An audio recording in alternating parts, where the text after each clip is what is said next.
Audio Jungle.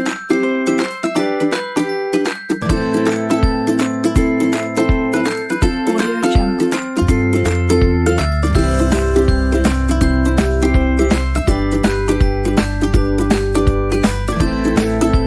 Audio Jungle.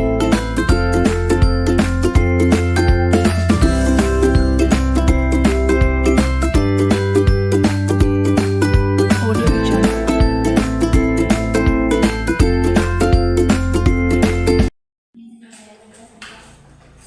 Ya, assalamualaikum warahmatullahi wabarakatuh. Warahmatullahi wabarakatuh. Ya, sebelumnya perkenalan dulu ya Bapak Ibu. Oke, saya Pangestika Sumadiani Saputri, guru dari SMP Negeri 2 Arjosari.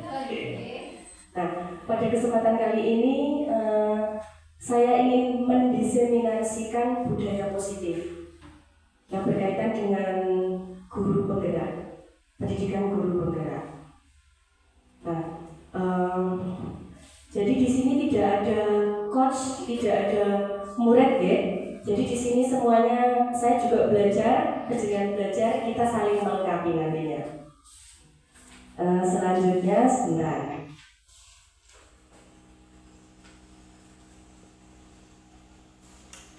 Nah, di guru penggerak itu salamnya begini.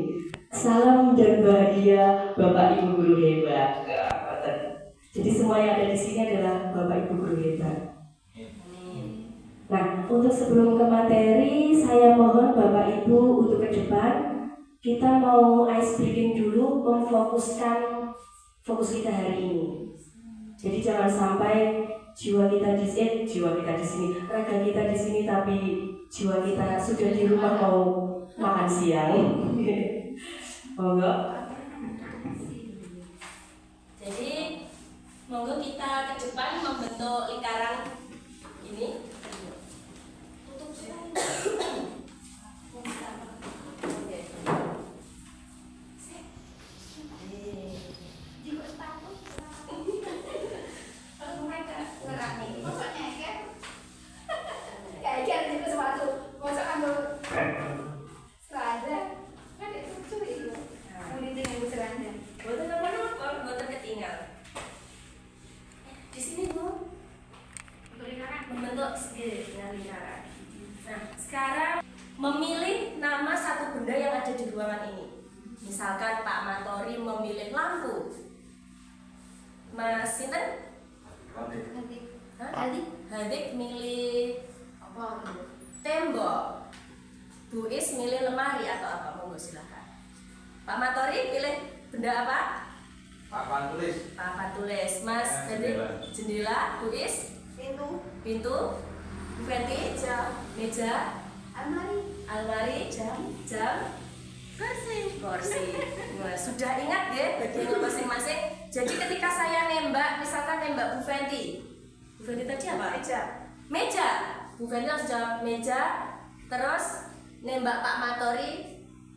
Papan tulis. Oke, gini Bu. Oh iya Pak. Meja, jadi kan kalau meja, terus langsung Bu Pak Matori papan tulis. Nah, Pak Matori ketikan papan tulis, nanti nembak buahnya. Jadi harus menghafal benda-benda yang disebutkan teman-temannya. Coba di Ya, ulangi. Pak Matori, Papan tulis. Jendela. Penghapus.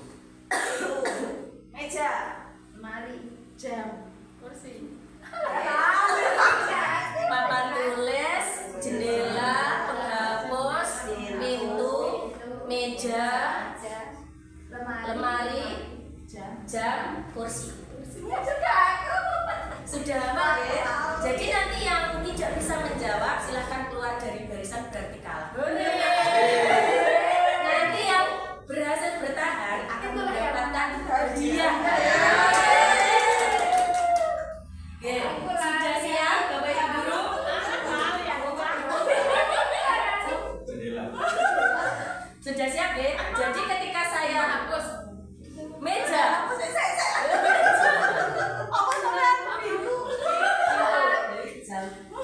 jadi misal saya nembak Bu Is pintu, dengan ngendikan pintu langsung nembak Bu Titin misal kursi.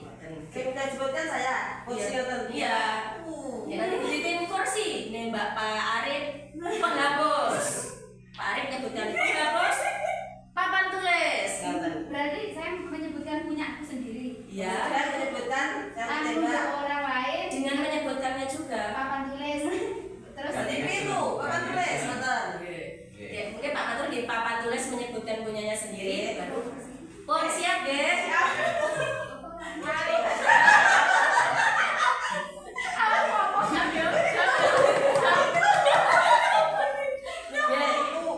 Itu sudah siap, guys? Oke. 1, 2, 3. Meja. papan tulis. Penghapus. Jendela. Kursi. Meja. Pintu. Papan tulis. Jam. Meja. Berarti Bu Dewi kalah.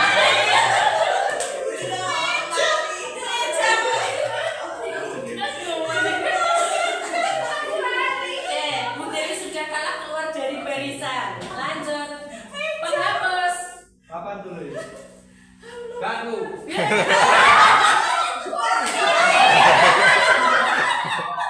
Kursi. Keluar dari barisan.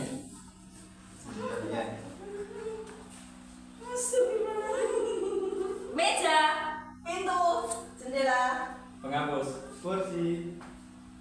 Lemari. Salah kursi. Kalau aku tuh nunjuk aku sih. Lanjutin, silakan keluar barisan. Jadi nanti yang akan menang adalah 2 orang terakhir. Penghapus. Jendela. Pintu. Penghapus. Perut kuliah iki kok banyak. Silakan.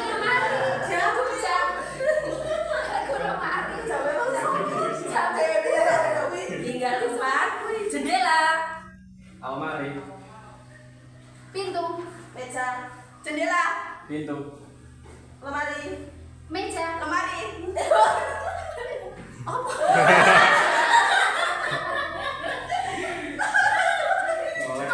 Nah, ini 3 orang. Meja. Pintu. Jendela. Pintu.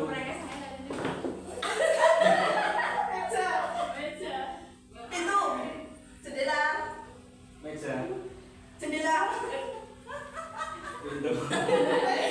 Oh, berarti Bapak Ibu bertiga sudah mau, silakan duduk. Nanti Haji hanya apa makna budaya positif, apa contoh penerapan positif yang telah kita terapkan. Monggo Bapak Ibu mungkin ada yang bisa memberikan contoh. Budaya positif.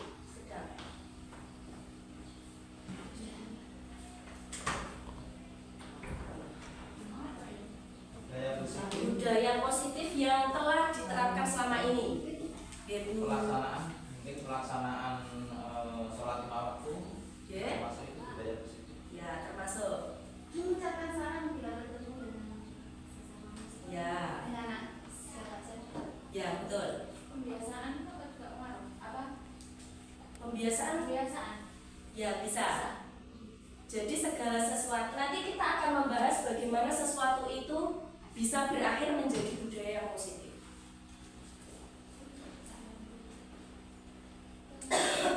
Nah, jadi secara definisi itu ada ini, budaya positif di sekolah itu yaitu nilai-nilai dan kebiasaan di sekolah yang berpihak pada peserta didik. Ini sedang ngetren ya saat ini, pembelajaran yang berpihak pada murid, agar mereka dapat berkembang menjadi pribadi yang kritis, penuh hormat dan tanggung jawab.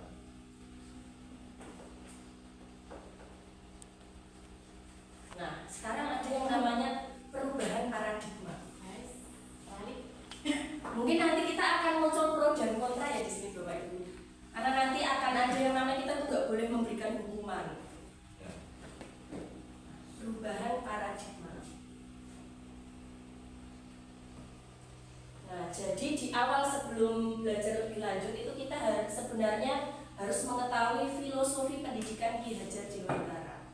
Yang pertama, anak itu bukanlah tabula rasa. Mungkin Bapak Ibu ada yang tahu apa itu tabula rasa?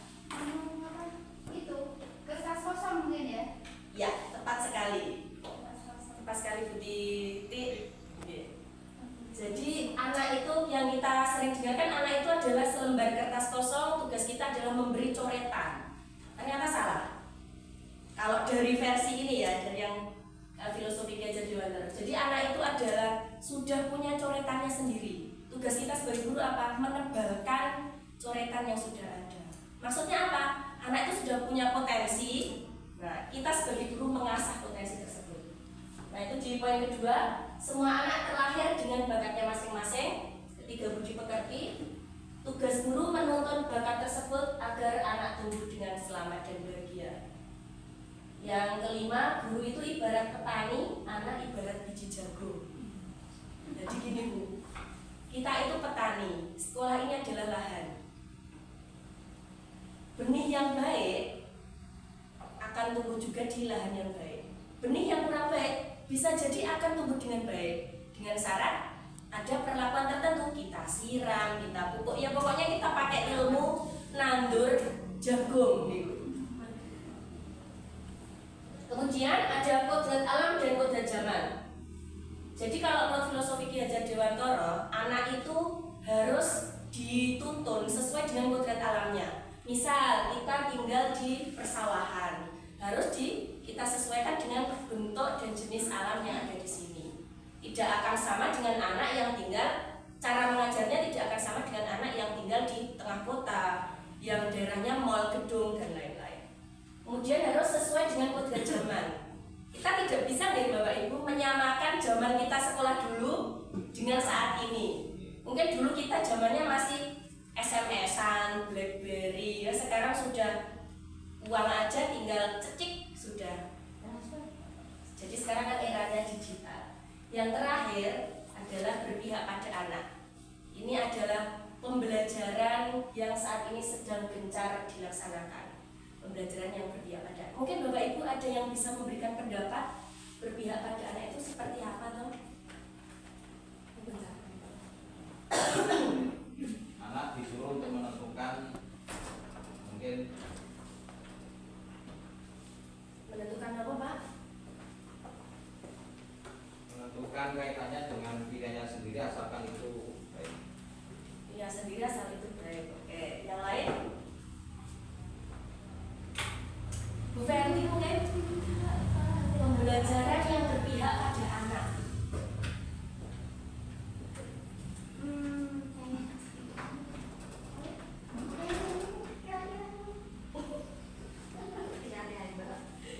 Oke, yang lainnya, Bu Is. Pembelajaran yang berpihak pada anak. Mungkin yang sesuai minat anak. Ya betul, yang sesuai minat anak. Nanti kita kalau di kurikulum Merdeka itu akan tahu yang namanya pembelajaran berdiferensiasi. Jadi kalau biasanya kita guru, ayo Cang gawe mozaik, tidak. Anak tidak semuanya suka membuat itu.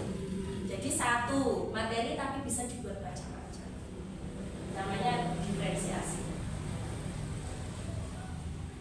Nah, selanjutnya ada perubahan paradigma. Jadi untuk membangun budaya positif, sekolah perlu menyediakan lingkungan yang positif. Insya Allah di sini karena MI berbasis agama, insya Allah lingkungannya positif ya Bapak Ibu. Terus aman, nyaman, sehingga murid-murid itu mampu berpikir, bertindak, dan mencipta dengan merdeka, mandiri dan bertanggung jawab. Lazimnya disiplin dikaitkan dengan kontrol. Dalam hal ini kontrol guru dalam menghadapi murid. Jadi sebenarnya kita itu sebagai guru itu kita punya 5 posisi kontrol Bapak Ibu. Kita itu bisa jadi penghukum, bisa jadi teman, bisa jadi pemantau, bisa jadi manajer gitu. Jadi Bapak Ibu bisa memilih sebagai apa kita selayaknya. Kalau dalam teori ini kita seharusnya menjadi manajer, posisi kontrol manajer. Jadi sebagai mentor, bukan sebagai penghukum atau yang lainnya.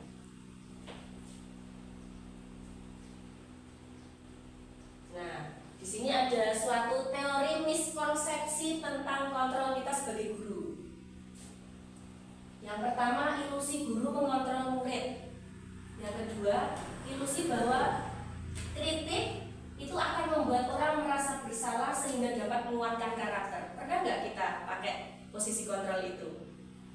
kita mengkritik orang lain, "Wah, awakmu ki kok ngene no." Itu harapan kita dia akan lebih baik, pernah tidak? Ya. Ternyata itu adalah miskonsepsi, Bu. Kita salah ternyata. Terus, ilusi bahwa semua penguatan positif, efektif, dan bermanfaat. Ilusi bahwa orang dewasa memiliki hak untuk memaksa. Nah, itu ternyata kita miskonsepsi terhadap 4 itu tadi. Ya, kita sering ya pakai yang terakhir ya Bapak Ibu. Orang dewasa punya hak untuk memaksa. Ya, anak-anak. Agar baik. Iya. Sebelum kesini saya mau sedikit cerita. Jadi kenapa toh kok Ki Hajar Dewantara itu gencar dengan pendidikan yang berpihak pada anak? Jadi dulu kala Ki Hajar Dewantara itu kan punya seorang putri namanya Mbak Asti.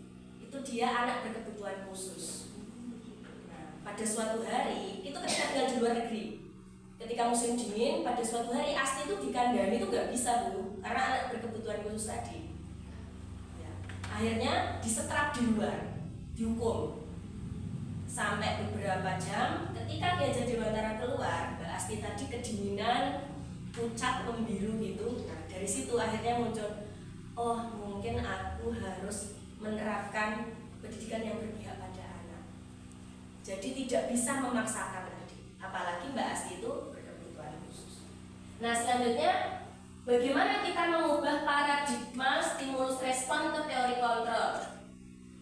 Kira-kira bisakah kita mengontrol seseorang, Bapak Ibu? Sungguh bisa tidak? Bisa. Bisa, Kak. Bisa. Bisa, Bu. Bergantung apa? Saya beri ilustrasi ini. Pak Matori memegang sesuatu di tangan. Kira-kira Pak Matori akan begitu saja membukakan apa yang dipegang itu ke orang lain tidak? Tinggal mintanya dia. Berarti kehendaknya siapa? Kehendaknya dia, Masa itu dia yang berkehendak Pak? Yang membukakan tangan siapa? Saya. Berarti sesungguhnya kontrol itu ada pada siapa Bapak Ibu? Diri sendiri. Pada diri sendiri. Jadi bergantung apa yang ditawarkan orang lain juga bisa. Sehingga itu menjadi apa yang kita yakini. Akhirnya kita mau memberikan apa yang diinginkan kita. Nah, tuh yang pertama stimulus respon. Kita mencoba mengubah orang agar berpandangan sama dengan kita. Kita geser menjadi kita berusaha memahami pandangan orang lain tentang dunia. Jadi di sini isinya bukan memaksa deh. Karena teorinya seperti itu, isinya tentang memahami orang lain. Kemudian yang kedua, perilaku buruk dilihat sebagai suatu kesalahan. Semua perilaku ternyata memiliki tujuan. Contoh seperti orang mencuri. Kira-kira itu kesalahan plus ada tujuannya atau bagaimana? Plus ada tujuan. Tinggal yang memakainya. Yang memakainya. Nggak ada luka saya. Ya kita jangan pakai konteks mencuri di sekolah aja. Anak-anak misal merebut jajan temannya, itu kesalahan atau kira-kira ada kebutuhan yang anak tersebut ingin penuhi? Kebutuhan juga. Ya, kebutuhan itu nanti akan kita bahas Pak, namanya kebutuhan bertahan hidup. Kemudian orang lain bisa mengontrol saya menjadi hanya Anda yang bisa mengontrol diri Anda sendiri. Kemudian pemaksaan ada pada saat rujukan gagal. Kolaborasi dan kesepakatan menciptakan pilihan-pilihan baru. Yang terakhir,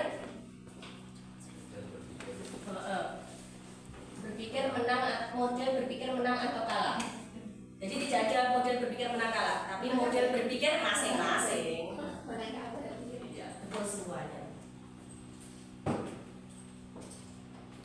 Sekarang apa makna disiplin ya Bapak Ibu?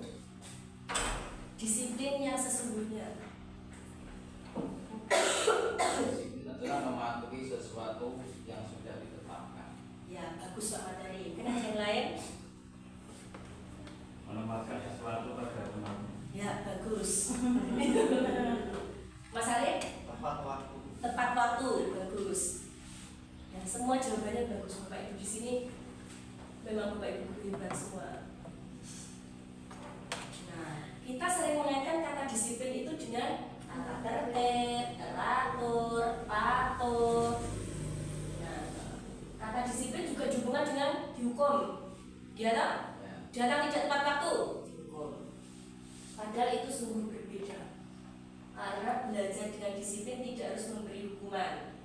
Justru itu adalah salah satu alternatif terakhir dan kalau perlu tidak digunakan sama sekali. Nanti kita akan bahas yang namanya segitiga restitusi. Nah, ini agak sedikit kontra memang karena nggak boleh menghukum. Ki Hajar Dewantara lagi menyatakan bahwa untuk mencapai kemerdekaan atau dalam konteks ini merdeka dalam belajar ya Bapak Ibu, itu untuk menciptakan murid yang merdeka syarat utamanya harus ada disiplin yang kuat. Disiplin itu adalah disiplin yang muncul dari dalam diri anak sendiri. Jadi motivasi intrinsik, bukan karena paksaan dari orang lain.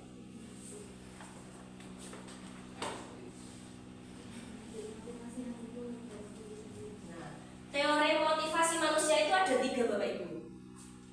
Yang pertama, untuk menghindari ketidaknyamanan atau hukuman. Yang kedua, untuk mendapatkan imbalan. Yang ketiga, untuk menghargai diri sendiri menjadi insan sesuai harapan kita. Kira-kira motivasi Bapak Ibu berperilaku yang mana? Yang tiga. Pak Matori yang mana? Oke. Jadi ternyata motivasi kita selama ini baik berperilaku itu karena ingin menghargai diri sendiri. Kalau 1 dan 2 kan mungkin kalau Bu Is itu takut dimarahi Pak Matori ketika datang terlambat. Jadi itu untuk menghindari hukuman. Satu bisa. Tapi teori motivasi yang intrinsik itu adalah yang ketiga, untuk menghargai diri sendiri dan menjadi insan sesuai harapan kita. Kilo kayaknya sih. Kilo gambar dewi.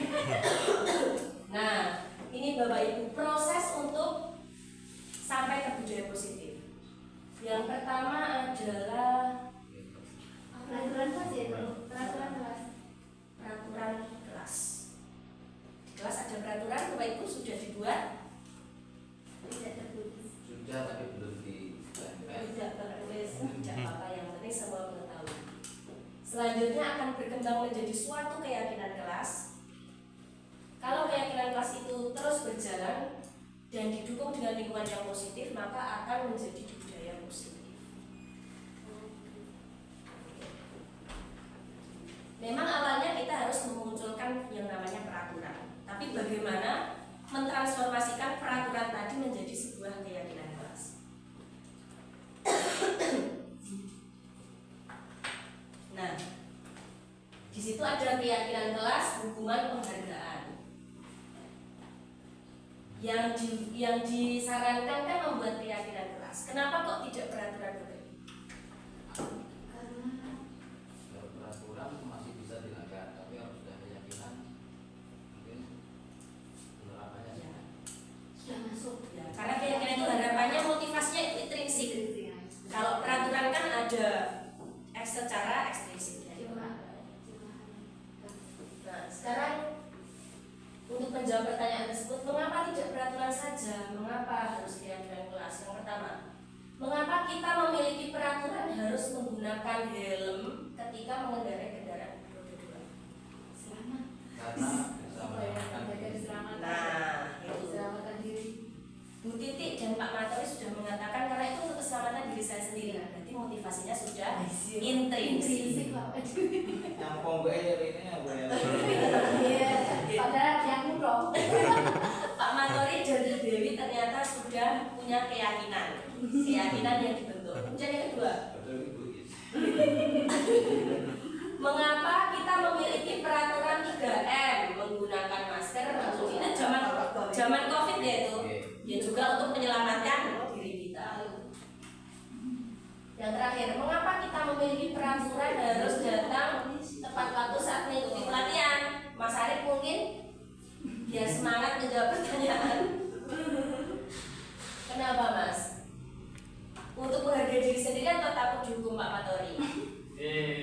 Takut dihukum Pak Menteri. Yang kedua, sakit apa sing itu Apa? menghargai diri sendiri. Oh iya. Ternyata motivasi dari Pak Arif itu masih kolaborasi antara takut dihukum dan ingin menghargai diri sendiri. Syukur-syukuran.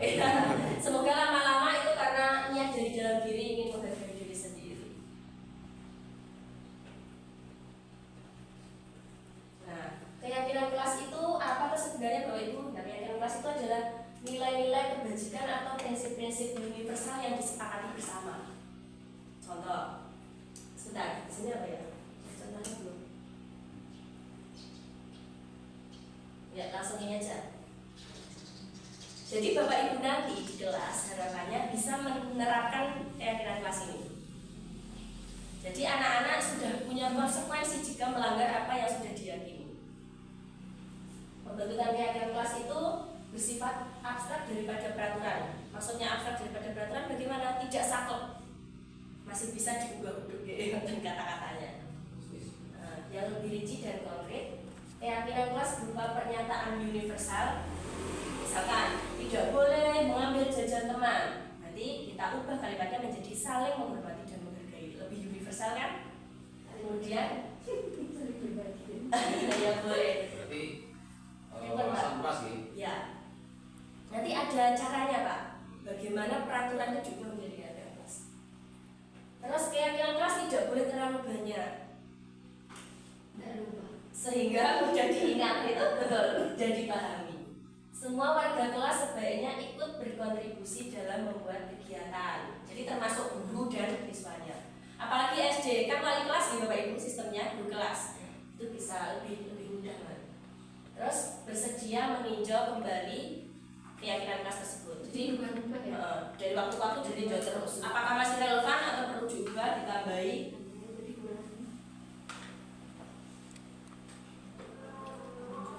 Nah, di situ ada peraturan dan keyakinan misalkan itu kita memunculkan peraturan selalu kembalikan buku ke tempatnya. Di kalimat keyakinan kelasnya juga menjadi tanggung jawab. Itu ada contoh-contohnya. Nah, intinya diubah dari kalimat yang khusus ke yang universal. Ya. Ya. Nah, itu adalah contoh membuat keyakinan kelas. Nanti kayaknya kan Ya, buat nama-nama boleh. Nah, ini saya ketika membuat keyakinan kelas di lokal karya 2 kemarin yang paling kiri itu. Ya.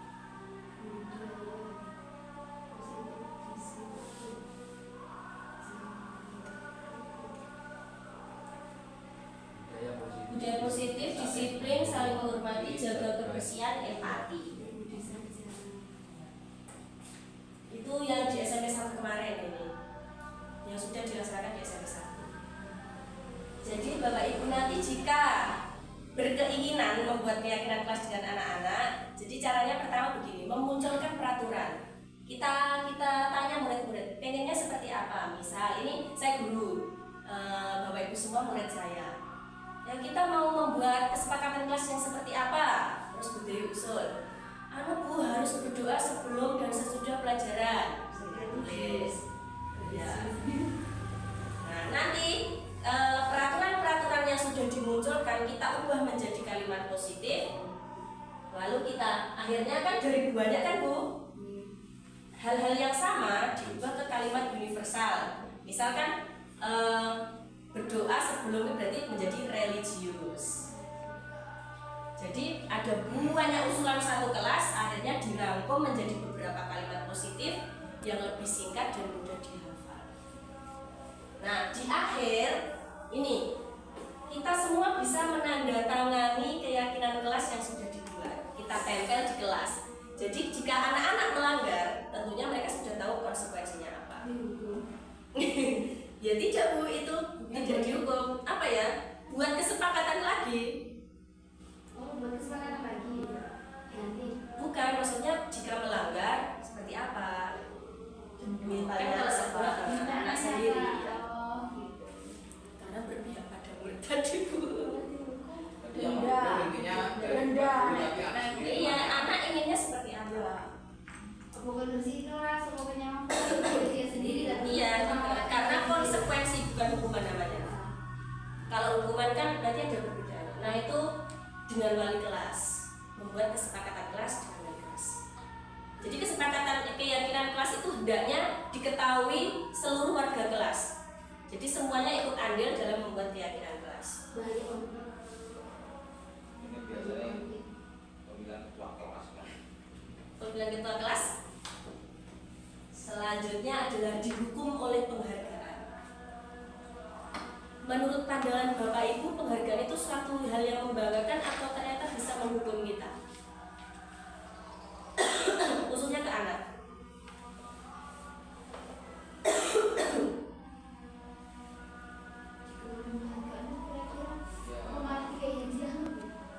Iya. Misal, anu nek entuk 100 engko tak tugas sepeda. Kan intinya dia tuh melanggar peraturan ya, tapi malah dikasih hadiah, kan lo?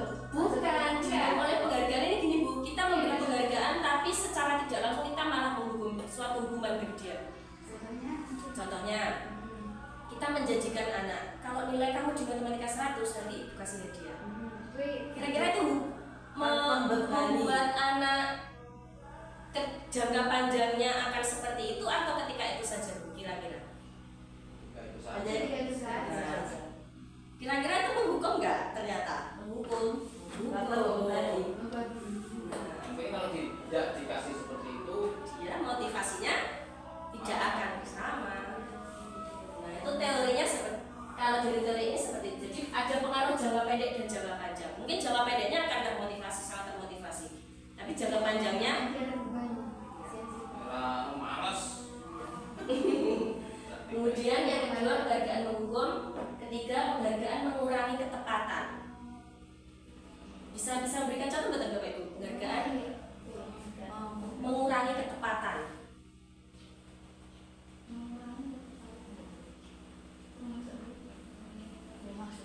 Iya maksudnya. Padahal penghargaan itu untuk mensupport anak ya. Iya. Sebetulnya. Tapi malah mengurangi kecepatan. Ketepatan Pak. Ketepatan dari Penghargaan mengurangi ketepatan. Sebentar. Kemudian penghargaan tidak efektif, penghargaan merusak hubungan. Nah jadi untuk penghargaan mengurangi ketepatan itu berkaitan dengan motivasinya tadi. Seperti ini misal, ketika dia sudah sering mendapatkan penghargaan, sering sekali, kira-kira kreativitas dia berkembang atau segitu saja? Segitu saja. Tergantung anak. Sebenarnya bergantung anak, tapi secara berdasarkan yang sudah diamati, nah, itu ternyata mengurangi ketepatan dan mengurangi kreativitas anak. Misalkan dia membuat sesuatu terus cuantik, sudah dipuji-puji gambaran misal, ya wes dia ya akan membuat seperti itu. Toh aku membuat seperti ini, aku sudah mendapat penghargaan. Nah kata kasarnya seperti itu. Nanti ada Bu. Terus terakhir penghargaan merusak hubungan. Kira-kira seperti apa? Contoh real di dalam kelas misal. Penghargaan merusak hubungan. Misalnya ini karena Betul sekali. karena apa itu namanya pinter, Mm-hmm. karena pinter dia bisa sama guru kan ya. Saya orang pinter gue mau tersaingi atau di orang tersaingi mau gimana? tapi mengusui teman yang Musuhnya teman sih jadi gurunya kita. Betul sekali. Karena berprestasi saya sama guru. Iya. Saya nggak berprestasi di abaikan ya. Iya. Betul sekali Bu Dewi. Jadi Salah Bu Dewi terus atau yang Bu Dewi terus? Kok nggak bisa next? ya Kak masih kan? Kak Oli. Mas macet.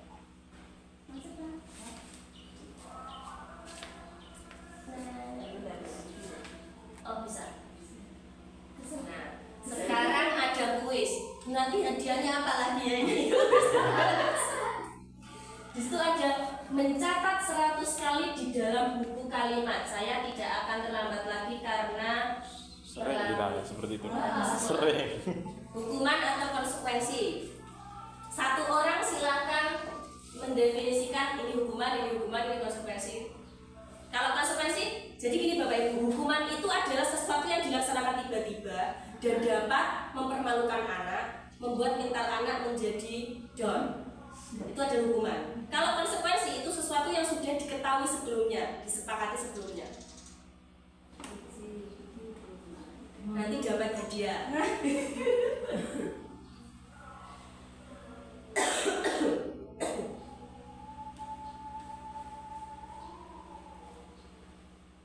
Saya nanti Ya, Bu nomor Titi. 1 hukuman, Ye. 2 hukuman, Ye. 3 hukuman, 4 konsekuensi, Ya. 5 konsekuensi, 6 hukuman, sing terakhir 3 hukuman. Hukuman, ada yang lain atau hanya Bu Titi saja? Kita cek ya Bu. Satu konsekuensi. Yo, Konsekuensi itu terakhir. Yang terakhir Yang terakhir itu karena bawahnya saya nggak lihat pelajaran PCUK, benar pelajaran PCUK. Oh iya ya itu pelajaran. Berarti konsekuensi karena tadi nggak lihat terakhirnya pelajaran PCUK. Yang terakhir karena pelajaran PCUK kan sehat. Iya, iya, iya. Bu Titi gagal mendapatkan hadiah. Ya, jadi Bapak Ibu semua sudah mengetahui ya, ternyata oh ini hukuman. Karena sudah berkecimpung lama di dunia pendidikan, tentunya sudah sangat ya, sudah sangat erat dengan hukuman sama konsekuensi. Memang orang tak tahu yang saya dengar PCUK ini hukuman bareng-bareng. Nah, ini tadi sudah saya cuplik sedikit perbedaan hukuman dan konsekuensi. Hukuman itu sesuatu yang menyakitkan harus terjadi, diseneni, dihukum ya. Kalau konsekuensi sesuatu yang memang harus terjadi, tidak selalu menyakitkan, karena sudah tahu anak-anaknya. Kemudian hukuman membuat anak sakit hati, mau Sakit fisik. iya maupun hati untuk jangka waktu lama. Masih ingat nggak Bu dulu di Jawa Gunya waktu SD itu teringat sampai hari ini? Atau hukuman apa dulu waktu itu? Aku pernah dihukum fisik. Misalnya aku senangnya apa? Saya jadi sekretaris kan di depan. Iya. Kayak terus besok ada pelajaran itu lupa nggak bisa apa yang ditulis di depan itu. Teman-temannya nyatet semua karena saya yang tulis di papan tulis. Iya. Besoknya saya lupa nggak ingat yang saya tulis. Saya yang tulis di depan. Sambil ingat-ingat kan sampai hari ini. Nah, itulah hukuman. Efeknya jangka panjang, bahkan sampai kita tua masih aja ngiling-ngiling hukum pas zaman SD. Sing kelingan gurune sing hukum ya sing kelingan. Ya. Dengan garisan ini cerita asing. Garisan secara fisik. Kemudian yang ketiga, anak membenci kedisiplinan akhirnya. Ini anak benci. Tapi kalau dengan konsekuensi, anak menghargai kedisiplinan. Hukuman itu paksaan, kalau konsekuensi itu stimulus tanggapan. Jadi tanggapan dari apa yang tadi yang kedua. Hukuman mendorong anak menyakiti diri sendiri. Kalau konsekuensi mendorong anak agar mudah menyesuaikan diri. Nah, selanjutnya bisa dibaca sendiri. Intinya kalau hukuman itu dilaksanakan tiba-tiba ya Bapak Ibu tanpa diketahui anak sebelumnya. Kalau konsekuensi itu sudah diketahui. Sebelum ke sini, kita sekarang mau membahas. Jadi anak itu melakukan sesuatu pasti ada kebutuhan dasarnya yang tidak terpenuhi. Kebutuhan dasar itu ada berapa ya Bu Dewi? Ngantuk. Apa Bu? Kebutuhan dasar manusia kira-kira ada berapa Bu Dewi? 3. Apa? Sandal pangan papan. Bukan. Bukan primer. Primer, sekunder, tersier. Primer. Kasih sayang. Itu secara ekonomi. Kasih sayang, Pak. Itu ekonomi, kebutuhan ekonomi kita Bu. Kebutuhan dasar manusia loh. Waduh malah kebutuhan biologi. Sangat Cinta. fisik. Kasih Cinta, sayang. kasih sayang. Betul. Pertama itu kita makan itu kebutuhan apa? Kemudian Bertahan hidup. Bertahan hidup atau survival. Kemudian yang kedua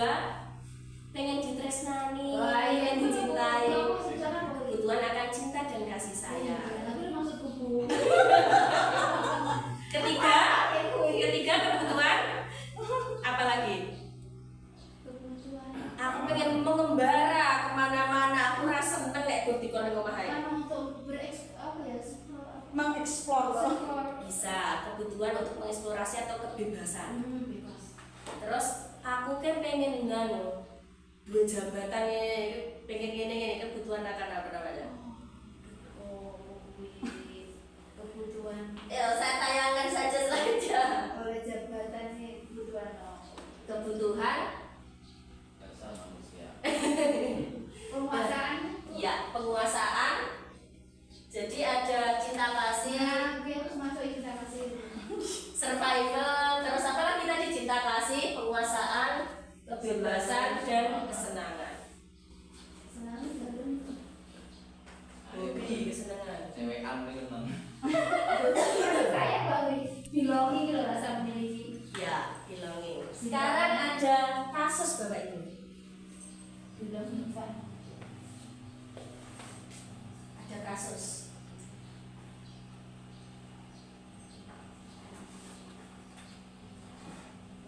Jadi sudah saya katakan anak itu melakukan sesuatu pelanggaran pasti ada 5 kebutuhan dasar yang beberapa salah satu atau beberapa tidak terpenuhi. Itu mungkin Kira-kira dari kasus itu si Agus survival kali ya. Iya tak makan kali. ya boleh di rumah orang dimasak. Orang di masa yang boleh kan. Survival ya. Bisa. Mungkin Ada lagi kurang kasih sayang nih. boleh kurang kasih sayang, jadi nggak diperhatikan di rumah, akhirnya cari-cari perhatian dengan mengambil kalungannya tadi. Ada lagi mungkin Penyapu juga platform. ya bisa, boleh Bu, itu nanti ranahnya di mana ya itu? Ranahnya ke psikolog Bu, itu berarti Terus ABK iya Iya, ABK khusus. Pak Matori mungkin ini tadi yang belum terpenuhi ternyata kebutuhan bertahan hidup sama Bu Fenty tadi kasih sayang. mungkin mungkin bisa juga kesenangan loh karena dia ada iseng aja. Iseng bisa Beda apa iseng. Ada loh anak saya malah gemes itu yang iseng itu tadi. Jadi perhatian. nah di situ kita bisa mengklasifikasikan, bisa jadi si Agus itu kebutuhan bertahan hidupnya belum terpenuhi, bisa juga cinta dan kasih sayangnya tidak terpenuhi.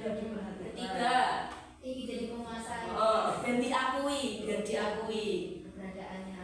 Aku bisa orang Kilo aku bisa cukup bodoh. Kalau si Agus saya dia terkenal, diakui, bisa dia ingin memenuhi kebutuhannya itu. Kemudian yang keempat, kebutuhan akan kebebasan. Bosen digawani bekal boe ngono-ngono bae. Mie yang kalau dicetak jadi kotak. Yang terakhir, ya lagi masa mutu iseng ya. hanya iseng saja. Nah, dari sini tugas Bapak Ibu kira-kira apa untuk mengatasi masalah ini? Mencari tahu kali ya. Betul? Mencari tahu. Apa penyebabnya? Betul sekali. Anaknya. Dipanggil Ngomong anaknya. kok, anaknya dipanggil. Iya. Kita akan mengenal yang namanya segitiga restitusi. Kita sebenarnya sudah melakukan dulu, tapi ternyata itu namanya segitiga restitusi. Saya juga baru tahu di sini. Tiga minggu. Bukan sehari. Segitiga. Bukan sehari. Kurnia. Nah, jadi Ya diem. segitiga biru. Jadi restitusi itu apa toh? Restitusi itu proses menciptakan kondisi bagi murid untuk memperbaiki kesalahan mereka sehingga mereka bisa kembali ke kelompok mereka dengan karakter yang lebih kuat. Untuk memperbaiki kesalahan anak tadi kita punya namanya ini segitiga restitusi. Misal ada satu anak bermasalah, kita punya 3 langkah untuk menyelesaikan masalah tersebut. Pertama apa kira-kira?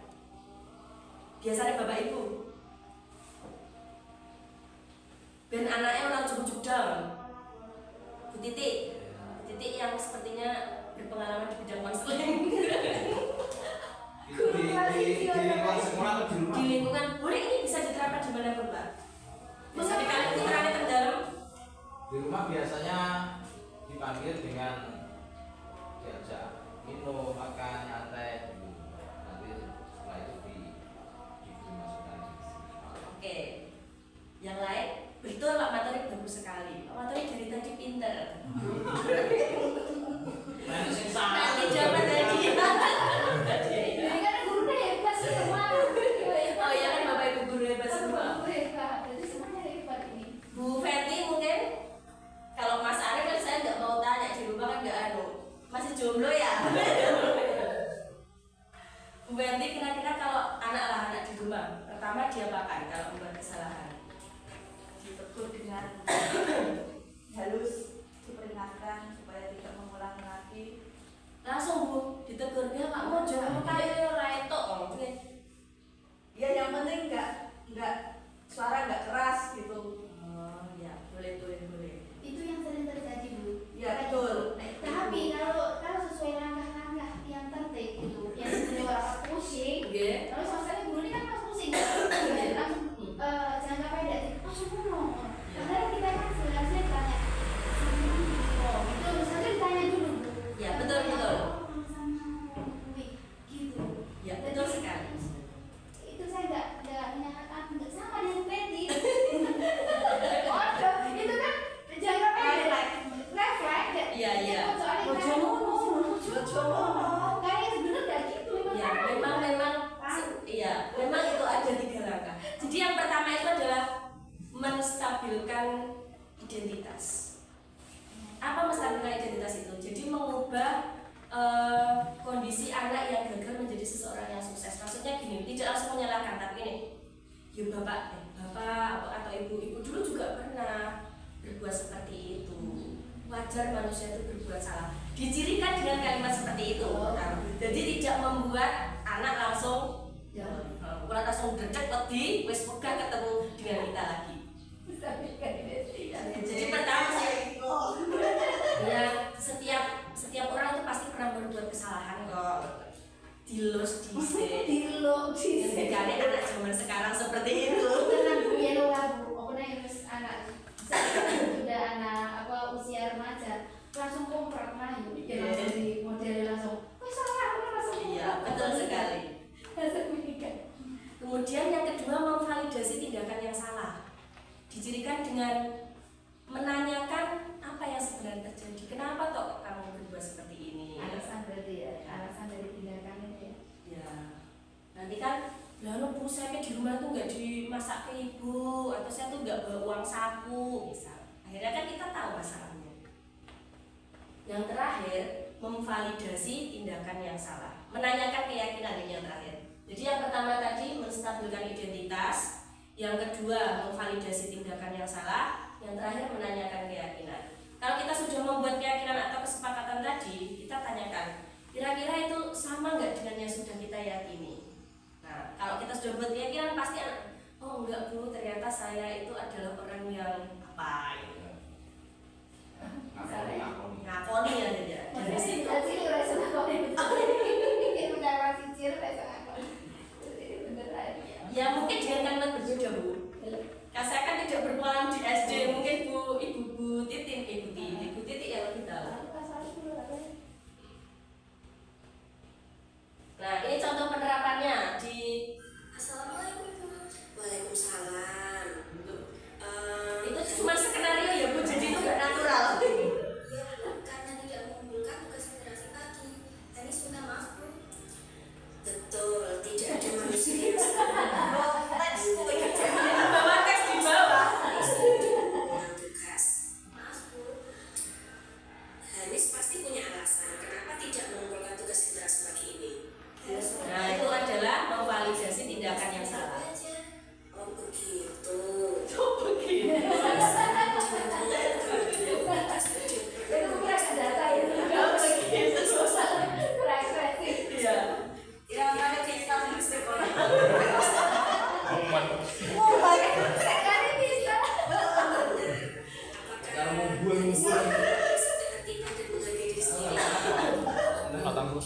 Nah, sekarang apa yang akan Hanis lakukan untuk memperbaiki kesalahan?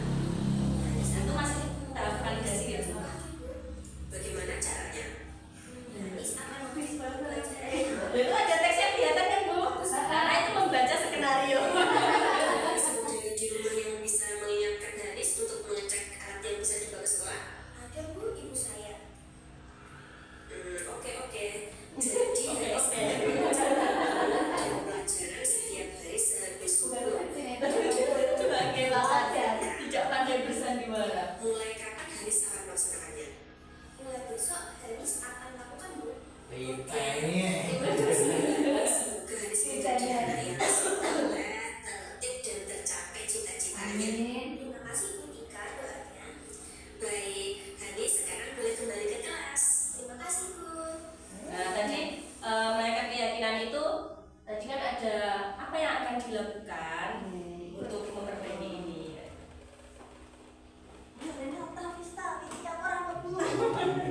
Nah sudah sampai di penghujung acara. Sekarang saya mau membagikan sticky note ke Bapak Ibu. Ngasih tau pulpen ya?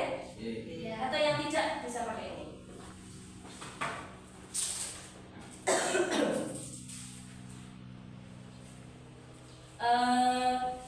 Ada 3 hal yang harus dituliskan. Yang pertama adalah hal yang sudah baik. Hal yang sudah baik ini adalah hal yang sudah baik yang sudah Bapak Ibu guru lakukan terkait budaya positif. Misal sudah membuat keyakinan kelas atau sudah melakukan restitusi. Kemudian yang kedua ada hal yang perlu ditingkatkan.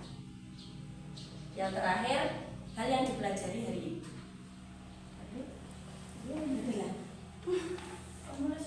Ya, nanti ditempelkan di sana. Hijau untuk hal yang sudah baik, kuning untuk hal yang perlu ditingkatkan.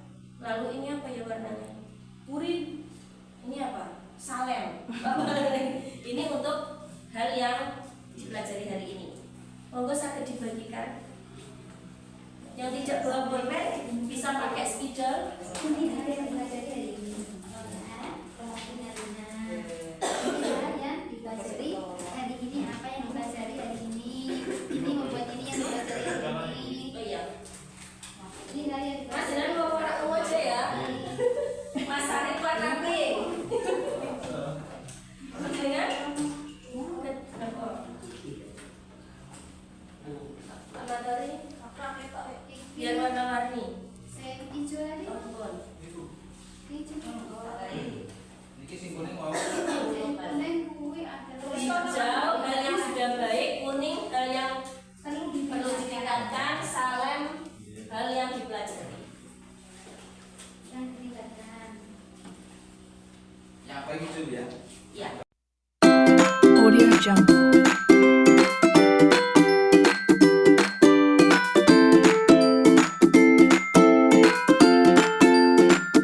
Audio Jungle.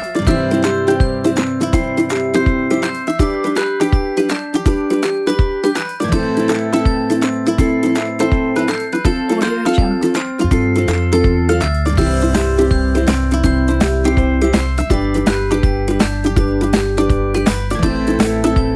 Audio Jungle. Audio Jungle.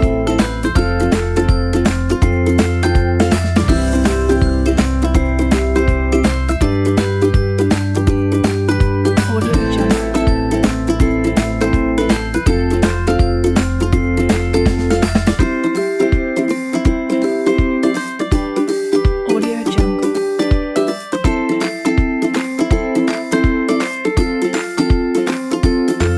Jadi kita senang belajar. Hal yang sudah baik, teman-teman. Hal yang sudah baik. Hal yang sudah baik, membiasakan anak untuk berdoa dengan baik dan tertib. Terus menjalankan tugas belajar mengajar di setiap kelas. Disiplin berangkat pagi. Kita masuk sebelum jam 7. Pembelajaran pagi setiap hari, mengajar setiap hari pada peserta peduli pada peserta didik, membiasakan anak agar menyisakan uang jajan untuk infak, sederhana gitu. pengembangan diri sebelum pembelajaran, berangkat tepat waktu. Terus yang perlu ditingkatkan, Yang perlu ditingkatkan kedisiplinan anak, media kelas lebih banyak, kedisiplinan agar lebih bisa tepat waktu atau datang lebih awal, berangkat perlu tepat waktu, kedisiplinan masuk ke kelas atau ke sekolah. kebiasaan anak menjabat tangan guru, kedisiplinan memberikan waktu Lebih untuk peserta didik Yang berdefinisikan yang ABK. yang ABK. yang ABK. Yang dipelajari. Hal yang dipelajari yaitu minat dan bakat anak, cara untuk menginteraksi, mengintegrasi anak yang lebih baik, mendisiplinkan anak di sekolah dan di dalam kelas, meningkatkan minat anak, cara menghukum anak yang bersalah, budaya positif, perbedaan hukuman dan konsekuensi, menghargai dan menghormati orang ini lain. belum segitiga. Restitusi aku. Yeah. Sekarang untuk menutup acara saya ada satu kuis dapat hadiah terus. Yang lain nanti hadiahnya saya titipkan ke Pak Kolis gitu. Yang tadi siapa yang tadi dapat hadiah 3 orang tadi? Bu Fenty, aku. Sinten belum? Oke. Nanti hadiahnya saya titipkan ke Pak Kolis, bukan hadiah. Oke, sekarang pertanyaan sebelum menutup acara. Sebutkan 3 langkah dari segitiga restitusi. Yes. Bu Titi, Yang pertama yaitu apa namanya? boleh Kak? Segitiga restitusi. Yang pertama adalah menstabilkan identitas. Betul. Yang kedua adalah validasi, Ya. validasi tindakan. Yang salah. Yang ketiga adalah keyakinan apa? Menanyakan keyakinan. Ya, betul. Ya,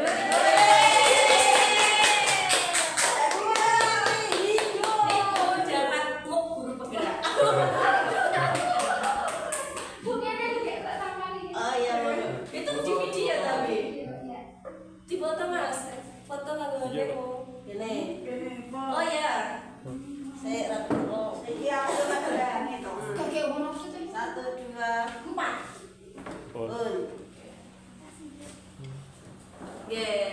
Ternyata di Bapak Ibu guru dan Bapak Ibu guru hebat sudah ya hebat semua. Ternyata sudah melakukan restitusi di sekolahan meskipun ya kita nggak tahu istilahnya, tapi ternyata sudah melaksanakannya. Oke, tibalah kita di penghujung acara. Terima kasih untuk kesediaan Bapak Ibu sekalian dalam mengikuti diseminasi budaya positif. Semoga apa yang saya sampaikan bermanfaat dan dapat diterapkan di sekolah Bapak Ibu guru masing-masing. Demikian, terima kasih untuk kehadirannya. Wassalamualaikum warahmatullahi wabarakatuh. Waalaikumsalam warahmatullahi wabarakatuh. Audio Jungle.